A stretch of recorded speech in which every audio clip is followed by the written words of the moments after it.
This is Roger Hibbard and his beautiful wife Elizabeth, and tonight we're going to be in the 30th chapter of Job. And yesterday we were in the 29th chapter, and I was thinking about it a lot early this morning. And I was thinking, well, listen to this verse, this last verse of chapter 29. Job said, I chose their way and sat as chief, and I lived like a king among his troops, like one who comforts mourners. Job spent that whole chapter saying how great it was, or he was. And I was thinking, Job, I know it's good for us to do right and be righteous and all that, but we have a temptation to build it up too much. It kind of reminds me of those two men who went to the temple to pray Jesus was talking about. And one said, oh, be merciful to me, Lord, a sinner, be merciful to me. The other one was a Pharisee, scribe, Sadducee, whatever he was, or well, maybe all of the three in one. And he was over there saying, Lord, I am so glad I tithe. I am so glad I do this. I am so glad I do that. And I'm not like that sinner, that publican over there. Jesus said when they both left, it was the one who said, Lord, let me be merciful to me, a sinner. That's the one that was blessed. Well, imagine in this chapter now, Job is going to take a little different talk. Let's see what he says. Okay. But now, he says, they laugh at me. Men who are younger than I, whose fathers I would have disdained to set with the dogs of my flock. What could I gain from the strength of their hands? Men whose vigor is gone. Through want and hard hunger, they gnaw the dry ground by night in waste and desolation. They pick salt wort and the leaves of bushes and the roots of the broom tree for their food. They are driven out from human company. They shout after them as after a thief. In the guiles of the torrents they must dwell, in holes of the earth and of the rocks. Among the bushes they bray, under the nettles they huddle together. A senseless, nameless brood. They have been whipped out of the land, and now I have become their song. I am a byword to them. They abhor me. They keep aloof from me. They do not hesitate to spit at the sight of me, because God has loosed my cord and humbled me. They have cast off restraint in my presence. On my right hand the rabble rise. They push away my feet. They cast up against me their ways of destruction. They break up my path. They promote my calamity. They need no one to help them. As though a wide breach they come. Amid the crash they roll on.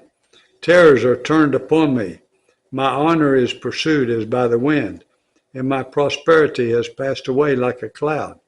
And now my soul is poured out within me.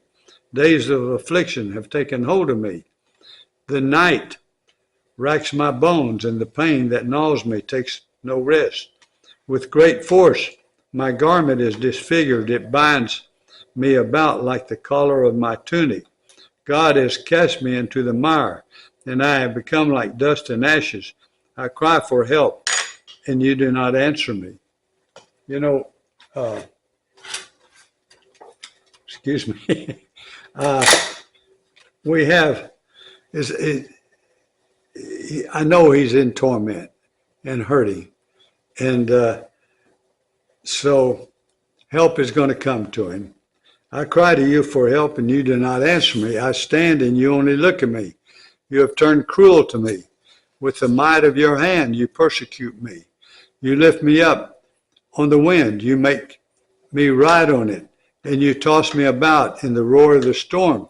For I know that you will bring me to death and to the house appointed for all living. Yet does not one in a heap of ruins stretch out his hand, and in his disaster cry for help? Did not I weep for him whose day was hard? Was not my soul grieved for the needy? But when I hoped for good, evil came. And when I waited for light, darkness came. My inward parts are in turmoil and never still. Man, I tell you, he's in a lot of misery, isn't he? Days of affliction come to meet me. I go about darkened, but not by the sun. I stand up in the assembly and cry for help. I'm a brother of jackals and a companion of ostriches. My skin turns black and falls from me, and my bones burn with heat. My lyre, that's his music, is turned to mourning, and my pipe to the voice of those who weep. Man, you really feel for old Job right now. And you know, when we've been down in the pit, and if you've lived very long, some of you, unless you're just extremely lucky and wealthy or whatever, you've come into some pretty tough days. But you know, we have such a hope in the Lord Jesus Christ. And it says, he will keep him in perfect peace, whose mind is stayed on thee.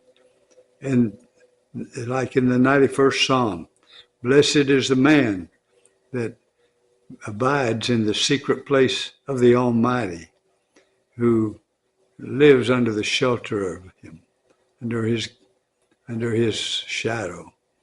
And the snare of the fowler will not come upon him, and nor will the pestilence come near his household.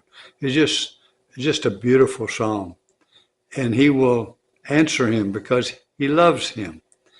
I tell you, we have that kind of hope and that kind of joy knowing the Lord. All right, now we're going to go to Haggai.